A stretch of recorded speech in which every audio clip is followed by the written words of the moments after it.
Brooklyn Nets GM Sean Marks is working with Kevin Durant and his business manager Rich Kleiman on finding a trade for the franchise star. Apparently Durant requested a trade from the Nets today, according to Woj. So obviously, I mean, this is going to dwarf anything that happens tonight in free agency. So I'll just, start with you, Wendy. What do you think? It's obviously surprising in the moment, the timing, but this has been coming for the rest of this week. It's been a topic of conversation amongst top NBA players for a few days, but you never know whether Durant's actually going to go through with it. It's such a major thing.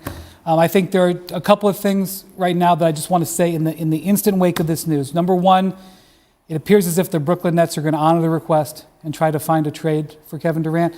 And I will tell you that teams have been working on for this contingency for the last few days. They will hit the ground running. It would not be surprised to me if it happens relatively soon.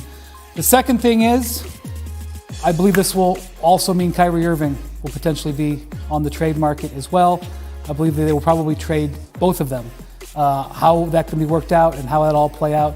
The Nets didn't want status quo.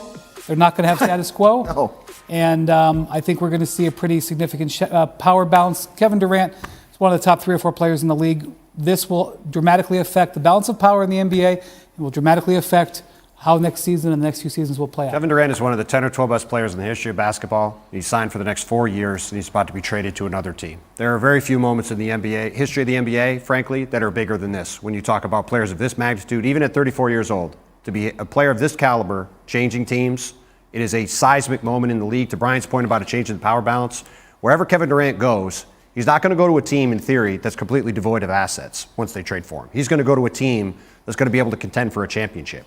And we spent all week talking about the Brooklyn Nets and where they're going to be in the East. They get good players back. They can still be a pretty good team. But wherever Kevin Durant goes, they're going to be one of the 3 or 4 teams that has a chance to win the championship. And guys like this just are not traded very often. When Anthony Davis was traded a few years ago, that was a big deal. That's nothing compared to Kevin Durant being traded. Dan, because he's got 4 years on his contract, his value is extraordinary because most players, star players who force trades only have a year or 2. So trading for him is trading for the rest of his prime. The other thing I'm going to say is that the Nets the Rockets have control of the next 4 Nets drafts. They either have the picks themselves or swap rights. It does not behoove the Nets to tank, to go all the way down because they don't control their draft. So when the Nets are looking for this trade here, as you think about teams that they can go to, they're going to want, in the interim snap here, my opinion, talking to people around the league, they're going to want players that can help them continue to be a competitive team now. And to Brian's point, right after Adrian tweeted about this, he tweeted the Brooklyn Nets are trading a first-round pick, presumably Philadelphia's first-round pick, which they got in the James Harden trade, to the Utah Jazz for forward Royce O'Neal. That, to me, to Brian's point, would signal that the Nets plan on being competitive this year. So this is not a trade where they're going to tear it down to the studs. They're going to try to have as good a team as they can. All right, so understanding that, what are we talking about in terms of what they get back for Kevin Durant and what kind of teams can take it on? Let's talk about the teams. Right. So right off the bat, I'm going to tell you what the discussions have been over the last few days. Miami Heat, who have a selection of young players. They're a little bit short on draft picks going forward. They have a selection of young players, and they have some big contracts that they can put in there as well. The Miami Heat seek stars. They absolutely will be getting involved in this. And the other team that is going to be involved are the Phoenix Suns, because the Phoenix Suns not only have young players that are interesting, guys like Mikal Bridges, potentially DeAndre Ayton in a sign and trade who's available, Cam Johnson, another good young swing forward. They also have every single draft pick going forward. I would say, Dan, in this exact moment right here, the Phoenix Suns are the leading candidate to trade for Kevin Durant.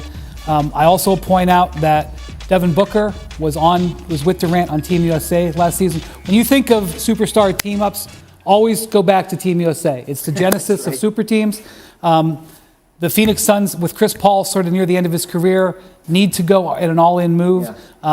That's also a destination players have always typically been happy to go to. And look, I mean, you're talking about Miami and Phoenix. You're talking about the 2 number 1 seeds, right, from this year's postseason. So obviously those are teams that are in position where you would want to join them if you want to win titles. You mentioned Kyrie. I mean, how much does he have to do with all this, and where does he end up going? Well, Lakers? The Lakers, obviously, they are absolutely incumbent on them to make a call here to see if they can swap Russell Westbrook for Kyrie Irving.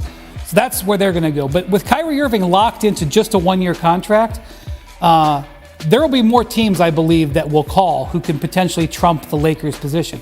And because Kyrie on a one-year deal, you take a risk on a talent like that because there isn't the long-term commitment. If you had him on a 4-year deal, you might have a lot less teams interested. He's unlike more Kevin appealing. Durant. That's right. He's much more appealing on a 1-year deal where you have a limited exposure to him going on. In a strange way, I think the Kyrie Irving sweepstakes could potentially be more explosive than the Kevin Durant sweepstakes, because I really don't think Durant's going to be able to go to that many teams, even though you would think he would kind of lose some control because he's only got 4 years on his contract. But well, the fact that Sean Marks is working with Kevin Durant and his business manager, Rich Kleiman, to find a home for him, that would seem to indicate you're trying to reach the nexus of what do the teams have that the Nets want, and where does Durant want to go? And that's why Phoenix, to me especially, stands out as a destination. You may ask, why now? Why now? The answer is because the big piece that Phoenix would trade in this deal would be a sign and trade with DeAndre Ayton. They can't let him go anywhere else. You got to do Ayton deal now. I think Durant is going to try to force himself towards Phoenix. Yeah, unbelievable. And how about here across the river, real quick? If I'm a Nets fan, like what am I thinking today? Season tickets are about to go on sale. Season tickets are about to go on sale.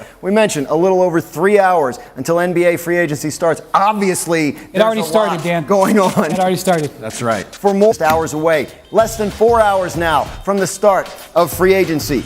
We're going to start with James Harden. Unrestricted free agent. The 10-time All-Star declined his $47.3 million option with the Sixers.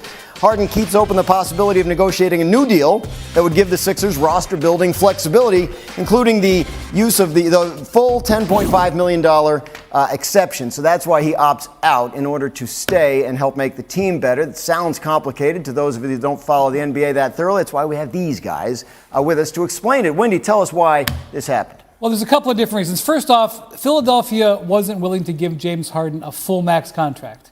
So once he came to terms with that, which was no minor thing because he turned down max contract offers in Brooklyn last year so he could get one this year, he decided to work with the organization. And by working with the organization and opting out of this $47 million, he can lower his salary. I think he's going to lower his salary by 8 figures. He's going to take it down more than $10 million.